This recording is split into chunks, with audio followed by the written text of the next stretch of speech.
Assalamualaikum warahmatullahi wabarakatuh. Waalaikumsalam warahmatullahi wabarakatuh.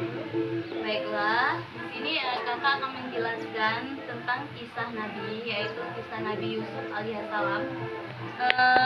Apakah kalian sudah pernah mendengar tentang kisah Nabi Yusuf? Nah, di sini saya akan sedikit bercerita tentang kisah Nabi Yusuf. Nabi Yusuf merupakan putra dari Nabi Nuh. Perundungan yang terjadi pada Nabi Yusuf alaihissalam tidak berhenti hanya karena sifat dan wajahnya yang sangat teramat tampan. Suatu ketika Nabi Yusuf menemui ayahnya, Nabi Yakub, dan menceritakan tentang mimpinya semalam. Dalam mimpi tersebut, Nabi Yusuf melihat ada 11 bintang, bulan, dan matahari bersujud padanya. Mendengar hal itu, ayahnya lantas menghibaukan untuk merahasiakan makna dari mimpi tersebut, di mana mimpi itu menandai bahwa Yusuf akan menjadi salah satu nabi seperti ayahnya. Namun, salah seorang saudaranya ada yang menguping dan mendengarkan hal tersebut. Suatu ketika, setelah mengetahui hal tersebut, saudara-saudara Nabi Yusuf mengajak Nabi Yusuf berburu binatang di hutan, sambil meyakinkan ayahnya Nabi Yakub untuk tidak perlu ikut, karena 11 dari mereka sudah pasti akan mampu menjaga Yusuf.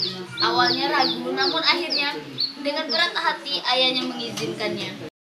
Sesampainya di dalam hutan, para saudara justru mencelakai Nabi Yusuf dengan memasukkannya ke dalam sumur. Sebelum dimasukkan ke sumur, tubuh Yusuf ditelanjangi dan dilumuri darah, berharap agar Yusuf enyah dari keluarga mereka dan menjadi budak saja.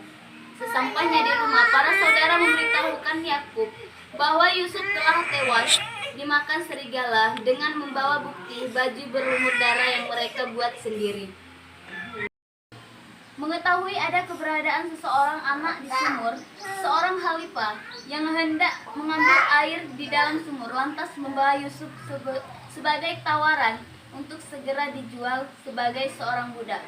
Seorang menteri kerajaan Mesir bernama Hiftir lah yang akhirnya membeli Yusuf untuk diberikan kepada istrinya Zulaiha, karena keduanya tidak memiliki anak. Mereka pun mengangkat Yusuf sebagai anak.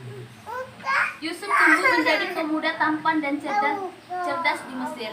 Bahkan karena kecerdasan dan ketampanannya, Yusuf diangkat menjadi seorang kepala pelayan istana. Selama di istana, Yusuf kemudian terkenal sebagai pemuda yang sangat tampan. Bahkan ibu angkatnya, Siti Zulaikha, pun tertarik akan ketampanan Yusuf dan berniat menggodanya sebagai lelaki. Saat itu terjadi keributan yang cukup besar. Zulaiha yang memaksa Yusuf melakukan hal yang tidak sepantasnya dicegah oleh Yusuf, karena beliau selalu ingat akan dosa-dosa Allah. Baiklah, itu saja yang bisa kakak sampaikan tentang kisah Nabi Yusuf. Kakak akhiri, wassalamualaikum warahmatullahi wabarakatuh.